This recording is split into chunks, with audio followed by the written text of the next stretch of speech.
Guys, বাঁশ কাটার সময় যে আমার হাতে এইভাবে লাগবে কখনোই ভাবিনি। চলো ভিডিও শুরু করা যাক। হ্যালো গাইস, কেমন আছো সবাই? আমি সুলাইমান। আজকে বাঁশ কাটছিলাম। তোমাদের কালকের ভিডিওতে দেখিয়েছি যে বাঁশ কাটতে কোথায় এসেছি। গাইস, এই বাঁশের ঝাড়ের থেকে অনেকদিন বাঁশ কাটা হয়নি, তাই বাঁশ তো একদম বেরোচ্ছিলই না। আমাদের এই বাঁশ ঝাড়ে বাঁশের থেকেও কুঞ্চি বেশি হয়ে গিয়েছে, তাই আমি বাঁশ ঝাড়ের ওপরে উঠে কুঞ্চিগুলো কেটে দিচ্ছি। কুঞ্চি কাটা হয়ে গেলে আমি কাটছিলাম বাঁশ। আর বাঁশ কাটার সময় আমার হাতের কবজিতে একটা বাঁশ এসে পড়ে।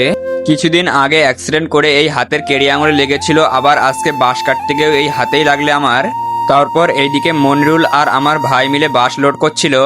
আমিও বাঁশ লোড করছিলাম, ক্যামেরা ধরার জন্য কেউ ছিল না, তাই তোমাদের দেখাতে পারলাম না। ফাইনালি গাড়িতে আমাদের বাঁশ তোলা হয়ে গেল। তারপর সবাই ব্যাগপত্র গুছাচ্ছিল আর আমি গাড়িতে বসেছিলাম। সবাই আসার পর গাড়িটা ফাইনালি ছেড়ে দিল। তারপর আমরা চলে আসলাম চাকদা বনগা রোড। গাড়িতে একটু তেল কম ছিল, তাই পাল্লা পাম্পের থেকে তেল ভরিয়ে নিচ্ছি। আজকের ভ্লগ ভিডিও ভালো লাগলে লাইক, কমেন্ট, শেয়ার করে দিও।